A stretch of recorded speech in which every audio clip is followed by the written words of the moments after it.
রবিবার রাত 10টা নাগাদ স্বামীর সঙ্গে গাড়ি করে বাপের বাড়ি থেকে ব্রড স্ট্রিটে শ্বশুর বাড়িতে ফিরছিলেন এক গৃহবধূ। তাঁর অভিযোগ, বাড়ির সামনে গাড়ি থেকে নামতেই তাদের ওপর চড়াও হয় 4 স্থানীয় মত্ত যুবক। তারা গৃহবধূর শ্লীলতাহানি করার পর তাকে মারধর করেন বলে অভিযোগ। মহিলার দাবি, বাধা দেওয়ায় প্রহৃত হন তাঁর স্বামী। ঘটনার দিনই এক অভিযুক্তকে গ্রেফতার করে পুলিশ, যদিও এখনো পলাতক 3 অভিযুক্ত। এই পরিস্থিতিতে গৃহবধূর অভিযোগ, মঙ্গলবার রাতে তাদের বাড়িতে চড়াও হয় কমপক্ষে 20 জন। মামলা প্রত্যাহার করে নেওয়ার জন্য তাদের হুমকি দেওয়া হয় বলে দাবি মহিলার। আতঙ্কে পরিবার। তদন্ত শুরু করেছে কড়েয়া থানার পুলিশ।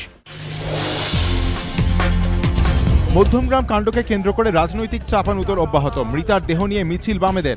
বামফ্রন্ট চেয়ারম্যান বিমান বসুর অভিযোগ, রাজ্যে আইনের শাসন ভেঙে পড়েছে। সরকারের আচরণে দুষ্কৃতীরা প্রশ্রয় পাচ্ছেন বলে এদিন দাবি করেন বামফ্রন্ট চেয়ারম্যান। মধ্যমগ্রাম কাণ্ডে পুলিশের ভূমিকা নিয়ে প্রশ্ন তুলে সিবিআই তদন্ত দাবি করেছে কংগ্রেস। যদিও এদিন কড়া ভাষায় বিরোধীদের সমালোচনা করেছেন তৃণমূলের সর্বভারতীয় সাধারণ সম্পাদক মুকুল রায়। তার অভিযোগ, সরকারকে হেয় করার জন্য অপপ্রচার চলছে। প্রতিটা মুহূর্তে বাংলার সরকারকে হেয় করার জন্য, বাংলার মানুষকে ভারতবর্ষের দরবারে ছোট করার জন্য মার্ক্সবাদী কমিউনিস্ট পার্টি সহ কিছু মানুষ প্রতিনিয়ত পরিকল্পনা করেছে।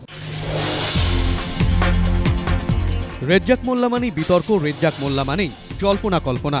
এদিনও তার ব্যতিক্রম হলো না। সিপিএমের মতো দলে থেকেও নতুন সংগঠন নিয়ে সামনে এলেন বর্ষিয়ান এই নেতা।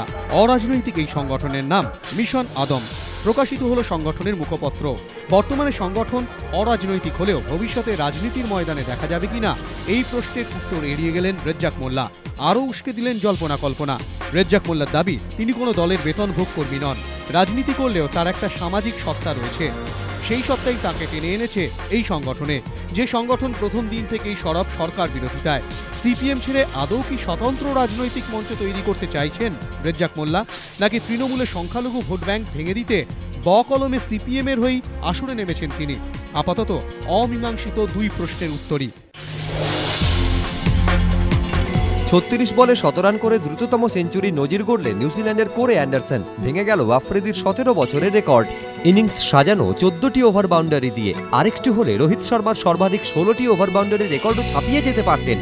তবে রোহিত যে ম্যাচে অস্ট্রেলিয়ার বিরুদ্ধে 200 করেন, সেই ম্যাচে অবশ্য খেলা হয়েছিল 50 ওভার। কুইন্সটাউনে নিউজিল্যান্ড ওয়েস্ট ইন্ডিজ বৃষ্টিবিঘ্নিত ম্যাচে খেলা হলো মাত্র 21 ওভার, আর তাতে 283 রান তুলল নিউজিল্যান্ড। কয়েক মাস আগে মাথায় চোট পেয়ে কোমায় চলে যাওয়া জেসি রাইডার আবার ঝোড়ো সেঞ্চুরির মাধ্যমে দুর্দান্ত প্রত্যাবর্তন করলেন আন্তর্জাতিক ক্রিকেটে। তবে রাইডারের 100 রানকেও ছাপিয়ে গেল 23 বছর বয়সী কোরে অ্যান্ডারসনের বিধ্বংসী ব্যাটিং। শেষ পর্যন্ত 47 বলে 131 রানে অপরাজিত থাকেন তিনি। নিউজিল্যান্ডে মাঠে অধিকাংশ ক্ষেত্রে দুপাশের বাউন্ডারি ছোট থাকে, তাই 4-6-এর সংখ্যাও হয় বেশি। কিন্তু কুইন্সটাউনে এদিনের ম্যাচে এই যুক্তি দেখিয়ে অ্যান্ডারসনের বিশ্ব রেকর্ডকে খাটো করা যাবে না, কারণ এই কিউই ব্যাটসম্যানই 14টি 6-এর মধ্যে অধিকাংশই এমন দূরত্বে মেরেছেন যা বিশ্বের যে কোনো মাঠেই 6 হতে পারত।